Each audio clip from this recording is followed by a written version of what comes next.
সংসদ নির্বাচন ও গণপরিষদ নির্বাচন একসাথে করা সম্ভব জানিয়ে জাতীয় নাগরিক পার্টির আহ্বায়ক নাহিদ ইসলাম এজন্য রাজনৈতিক দল ও সামাজিক সংগঠনের সহায়তা চেয়েছেন। গণঅভ্যুত্থানে সবার অবদান রয়েছে জানিয়ে তিনি বলেন, ফ্যাসিবাদী ব্যবস্থা বিলোপ করে নতুন বন্দোবস্ত সময়ের দাবি। তাই ঐক্যের জায়গা থেকে কখনো সরে না যেতে সব ফ্যাসিবাদ বিরোধী সব রাজনৈতিক দলের প্রতি আহ্বান জানান তিনি। রাজধানীর সোহরাওয়ার্দী উদ্যানের রাজনৈতিক ব্যক্তিত্ব পেশাজীবীদের সম্মানে জাতীয় নাগরিক পার্টির ইফতার মাহফিলে এসব কথা বলেন নাহিদ ইসলাম।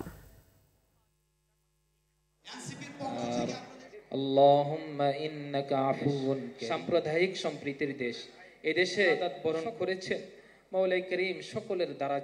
যে সামনে নির্বাচনটা একই সাথে আইনসভা এবং একই সাথে গণপরিষদ নির্বাচন করা সম্ভব এবং এর মাধ্যমে একটি নতুন সংবিধান এবং নতুন করে আমরা গণতন্ত্রের পথে উত্তরণ করতে পারবো।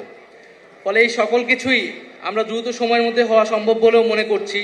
সরকার যে নির্ধারিত সময় দিয়েছে সেই নির্ধারিত সময়ের মধ্যেই এই সকল কার্যক্রম করে নির্বাচনের দিকে যাওয়া সম্ভব, কিন্তু নির্বাচনের আগে অবশ্যই আইন শৃঙ্খলার পরিস্থিতির উত্তরণ ঘটতে হবে।